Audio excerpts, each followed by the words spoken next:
Again? This is my third Sorento. What's up, guys? I'm Editor James. I have another Sorento to review. I'm sorry, this is my third Sorento, but this is a 2.5 liter gasoline model. And I think this is gonna be much better than the diesel models or hybrid models that I had to review before.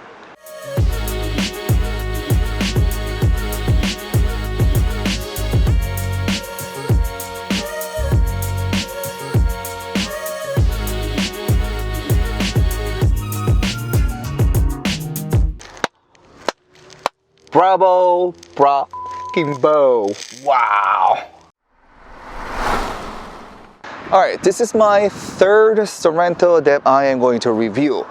I had to review the diesel model and a hybrid model, so if you haven't watched diesel review or hybrid review, please, go to Cardi Global or Cardi channel, right? And then just click on it and make sure that you watch it. But as for the exterior wise, there isn't too much difference compared to the other two models. In the front, we do have a dual pattern type grille, and next to the grille, we do have LED headlights. And what's special about this LED headlights is that on the right below the headlight, we do have a daylight. But then this daylight also works as blinker. And on the bottom, we do have a fog lamp. This is also LED. And as I told you before, one thing about the Sorento is that, I don't know, maybe it's my personal taste, but I think this is very, very masculine looking. The other two models that I reviewed, I believe it was white, but then this is red. So very first time when we got this car to review, we didn't like it too much because I thought like, oh my God, what kind of color is that? But then when we very first time received the car, it was kind of dirty. So after running through some automatic car wash, now it's one piece of a beautiful looking Sorento. Well, let's take a look at the wheels. When I was reviewing the diesel model, I believe it came with 18-inch and 20-inch. And for the hybrid models, it came in 17-inch and 19-inch, but this is 2.5 turbo, the gasoline model, and it comes with 20-inch. And the other difference that I can find from the previous two models is probably only the badge in the back, but I still wonder why Kia has put the chrome covering on near the C pillar. So personally, I think this is a drawback, but everything else, I think, as always, it looks beautiful. Again, the only difference I can find is the badge, Turbo GDI. Everything else looks the same. And I think I had mentioned about the Kia emblem. Well, luckily Kia came up with the new emblem. I don't know if you have seen it or not, but it looks a lot better. But anyway, this is beautiful and very wide, very masculine looking. I especially like the taillights. It's all LED. It's vertically very long. Like I said, from the back, it's not even, it's not so big, but then also it's very, very iconic, even at nighttime, since it's LED. All right, so everything else looks the same. We do have chrome coverings on the lower part of the bumper. And I think because we do have a line, vertical line, all integrated from left to right, I think that's why it kind of makes the car looks even wider. And when you're driving something wide, that it makes you feel kind of safe, I believe. All right, so that was pretty much it for the exterior, but I want to also show you the interior, but I want to start from the third row seat, right? All right, let me open the trunk. As I mentioned, this is a 6-seater Sorento, okay? I think we do have a 5-seaters, 6-seaters, and 7-seaters, right? I think it is manufactured or exported, depends on like the popularity. But I'm pretty sure in the US, 6-seaters or 5-seaters are probably the major models. But anyway, beside of that, I want to show you how to recline the third row seat, and then also how to recline the second row seat. All right, if you come close, take a look at the third row seat. This is how it is originally placed. But as you can see, on each side, we do have a strap. So to recline the third seat, all you gotta do is just pull it and gently push it. And then the seat will recline all the way down, right? Like that. Just pull it and gently press or push the third row seat, and it will just, you know, just go down all the way. And then if I guess you can just probably fold this covering to make it flat. So now you do have a humongous extra you know, space, and use the third row seat as the trunk space. To put the seat back up, again, you can simply just pull the strap, pull it until you hear the click sound, right? And then we do have a Velcro right below it, so you can simply just attach it like that. All right, so if you look at the side of the third row seat, you will see two buttons. It says second, left side, and right side. I mean, even by looking at the picture, you can guess what it's gonna do. So if I press the R button, the second row seat, right, on the right hand side, it will recline. And if I press the left side button, yes, the seat will fall down or recline all the way down. I just want to show you that you know, you can also recline the second row seat by pressing the buttons. Or, can you follow me please? All right, to unfold the seat, you can just pull the lever and press the seat towards however you want to like it.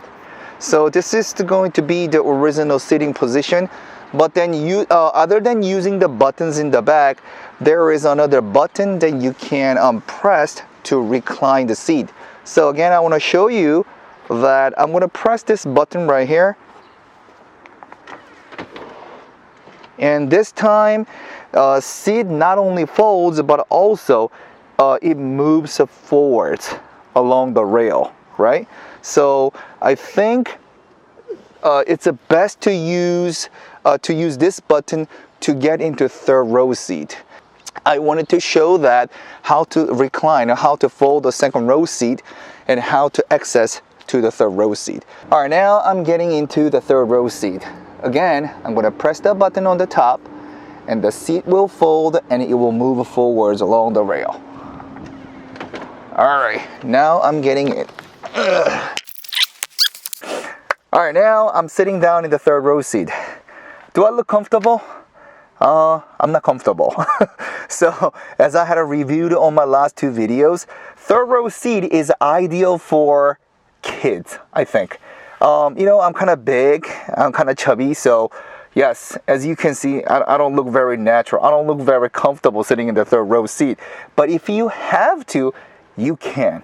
You can. And then I think I had also mentioned that I think because of the headrest located this way, it makes your sitting position a little bit more uncomfortable. But if you adjust your headrest, if you just raise it a little bit, then it gives me a little more space. It makes me a little more comfortable. But then, well, I wouldn't really want to sit in the third row. On each side, we do have a little, you know, storing space, cup holders and air vent system. And then one thing I like about the Kia these days is that you have a lot of a USB port, which helps you to charge your smartphone and, you know, tabs and all those smart devices. So that's one thing that Kia has been making a lot of consideration to the drivers, the car owners. Second row is a lot roomier. All right, again, this is my driving position, and I am 5'11", and look how much leg space I have. Even going for long distance, I shouldn't have any problem.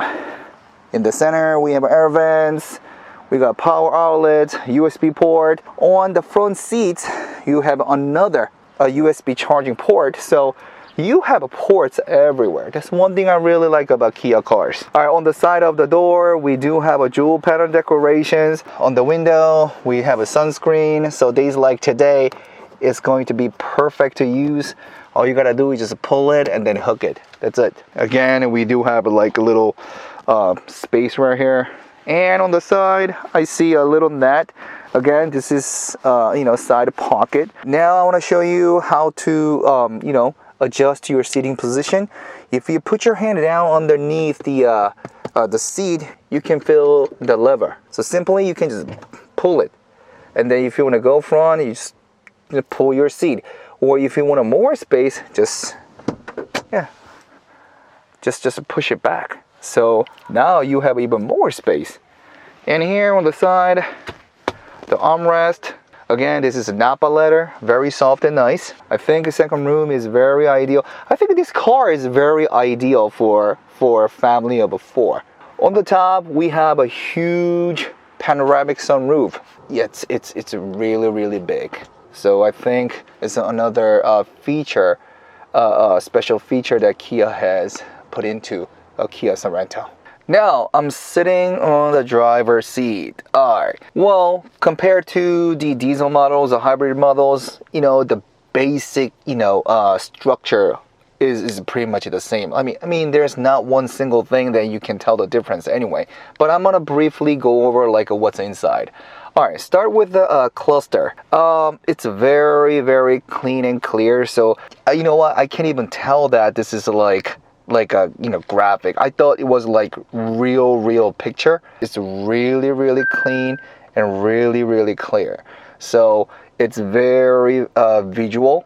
And I want to show you how to switch drive mode. Right now I'm at the comfort mode, but where your hand is, where the armrest is, right?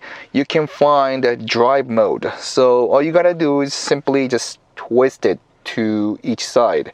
So right now I'm at the comfort mode, eco mode, and then followed by sports mode. And as you can see, the colors and designs of a cluster changes. Now moving to smart mode. When I was test driving the diesel model, right?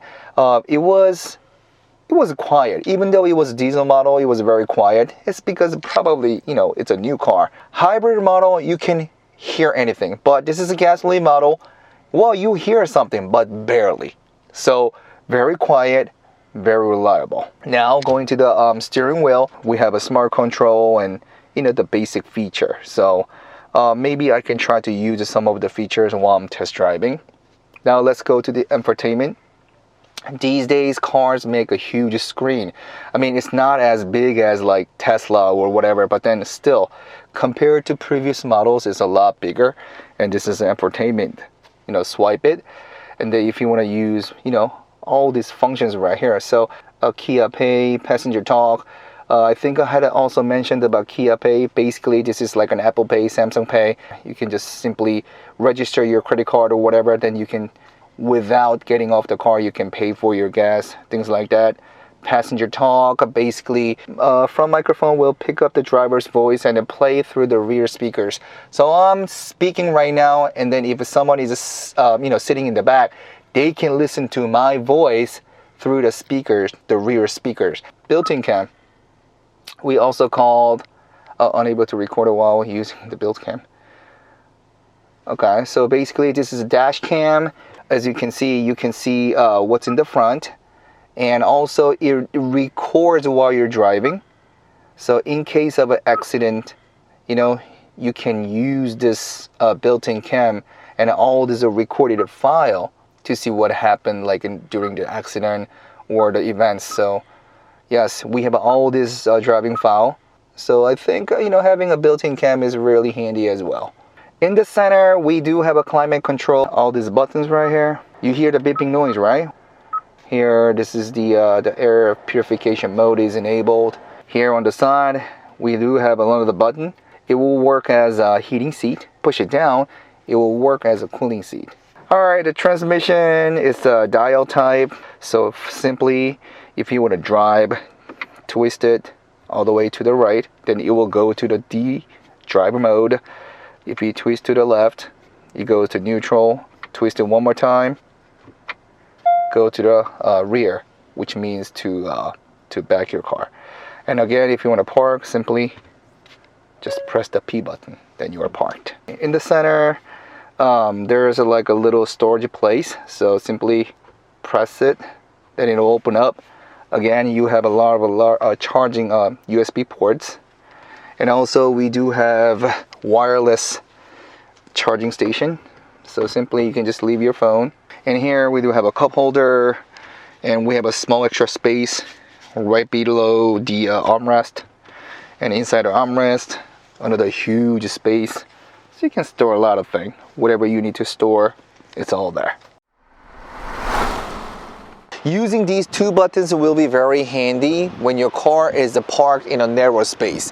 I mean, in the US, I never had a problem parking my car, just getting off the car, getting on the car, because the parking space was always big.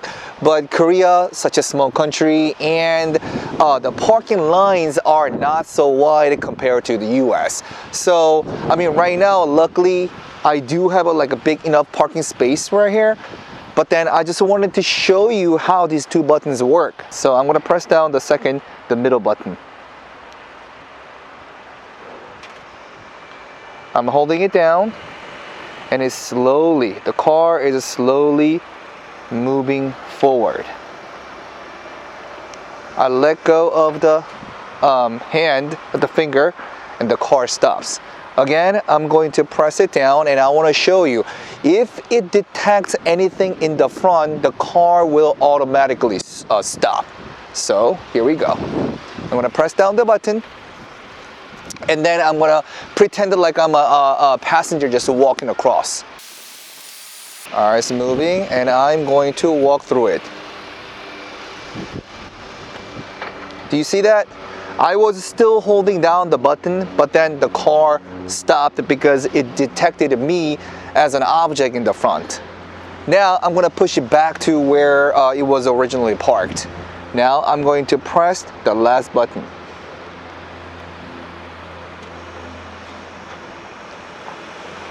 So I guess the daylight, the color changes when this function is activated. Let me push it a little bit more. Do you see that? There.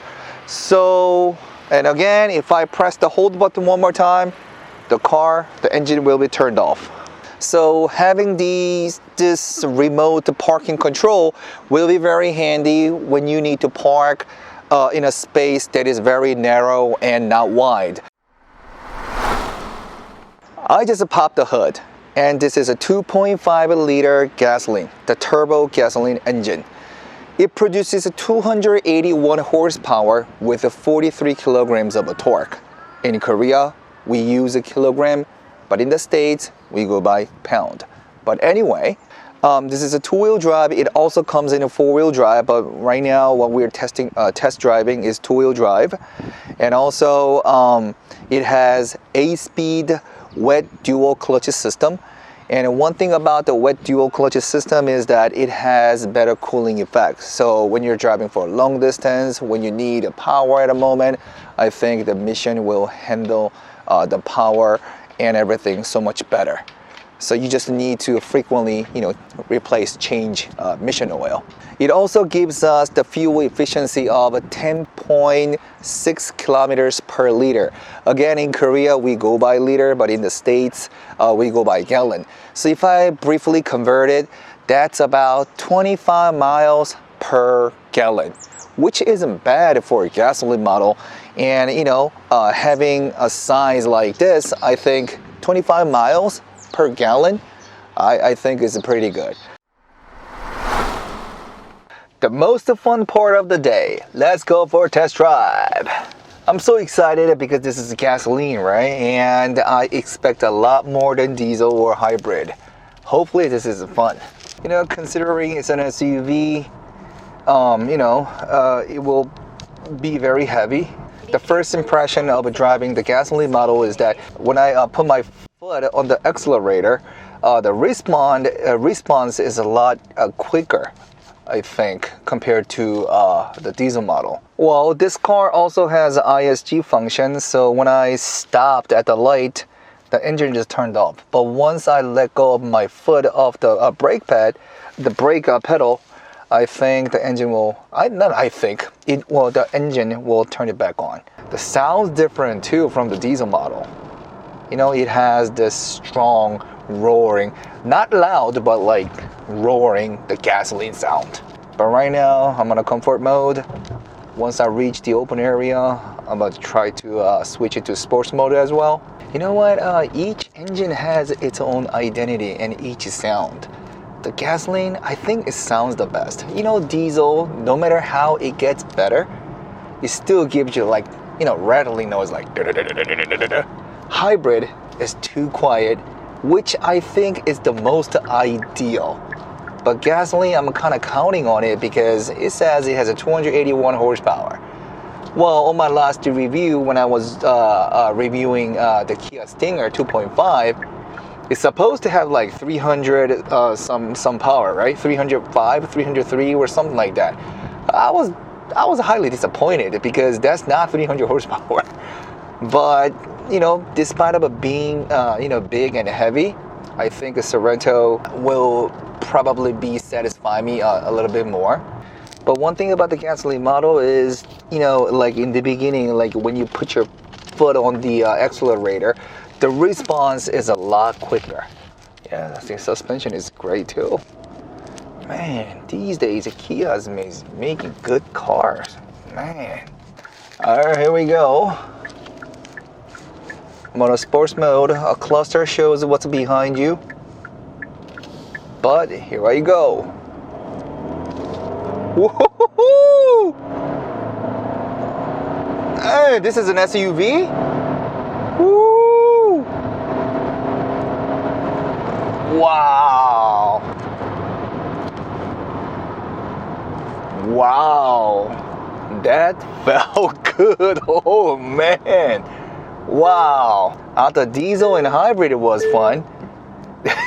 This is another level. 281 horsepower. Damn. Wow. You know what? Diesel wasn't bad. Hybrid was fun. Man, this is the funnest. Damn. I love it. Wow. The acceleration is another level compared to the other two models.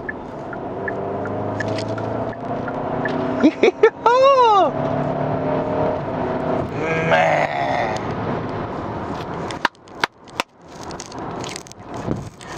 Wow. You know what? After Stinger, let's go for Sorento gasoline model. Wow. I'm pretty sure Stinger is a lot faster, but like when you're driving it, this gives you, you know, it's just more fun. It's more exciting. I swear. Wow. I can't believe this is an SUV. Well, I gotta check the spec, like 0 to 60 miles per hour. I'm pretty sure, but I think it's the sound and the acceleration, and plus, like, you know, being SUV, maybe I wasn't expecting too much because I mean SUV, how can, you know, how fast can it be? But wow, you know what? It gave me a little bit of a chill. I think in Korea, hybrid or diesel model will be more you know, ideal because like I said, the price of a gasoline is rather high compared to, you know, the diesel. In a hybrid you can save a lot because you're also using electric motor.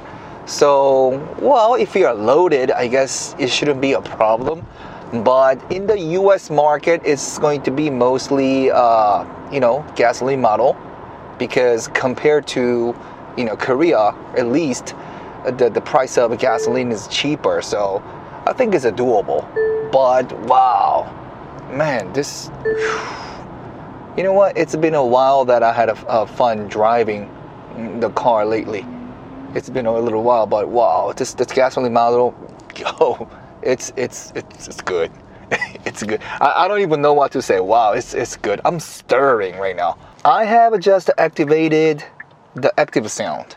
So it's on a sports mode, and then I came to a road where aren't there too many cars. So I wanted to hear the sound. If you can hear it, like hopefully you can hear it, but you know, I put the active sound on a strong mode. So I guess the sound that comes out probably the strongest. I want you to listen to the sound. Here we go.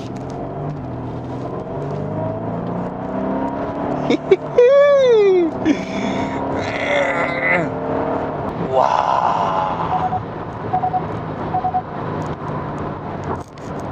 You know what? We have 3 different models, diesel, hybrid, and gasoline. Can you believe a gasoline model is the funnest, but it's the cheapest at the same time? So if you add like an extra $1,000, you can buy a diesel model. And if you pay extra $3,000, then you can get a hybrid model. So, but then, maintenance, not the maintenance, but the price of the gasoline and everything, it costs a lot more in Korea. So that's why a lot of people choose to purchase a diesel model or hybrid. But when it comes to fun, gasoline model is definitely it. Oh my God, this is so much fun. As for Kia Stinger, maybe my expectation was too high because 2.5 liter, over 300 horsepower. I mean, who wouldn't expect it? But then when I was actually test driving it, it was kind of disappointing. But this is an SUV. It's a big car. And 281 horsepower, man. And listen to the sound.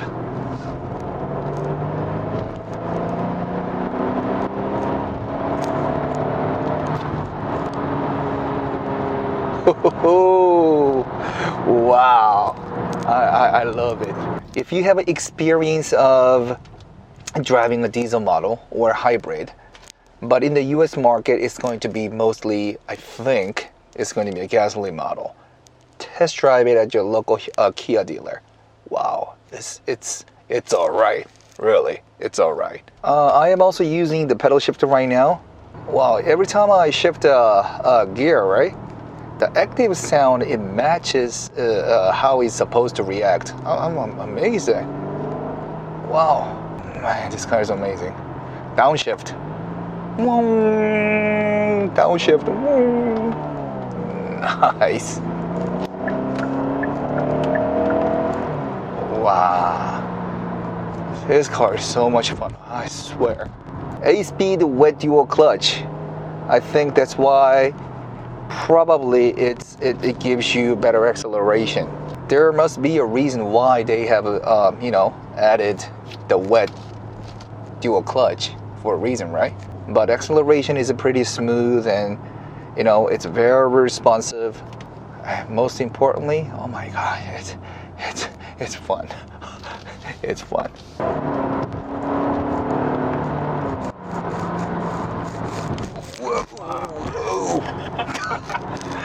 Man, there was a huge bump, but did you see me jumping up and down? The suspension did a great job though. This is the most fun road test review, I think. Wow, I don't even know what to say because I'm having so much fun. You see, my mouth is like all open the whole time, and the whole time I'm smiling. Whew. You see me smiling? I can't stop smiling. Of all the cars that I have driven before, I mean, it's not too many, but of all the cars that I have driven before, 2.5 gasoline turbo model, right? This is the best and this is the funnest, the model I have ever driven. I was amazed because this is an SUV. An SUV is big and heavy. But acceleration was great, suspension was great, everything else was great.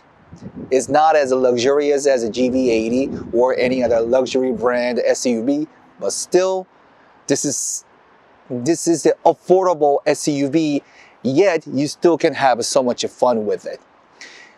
I would say it would be very ideal to drive a diesel model or hybrid model because you can save a lot of money on fuel. But like I said, money is not the issue. And if you're looking for something more fun than just being normal or being, economical, I think 2.5 gasoline model is the answer you're looking for. Inside and outside, it's identical to hybrid and diesel model.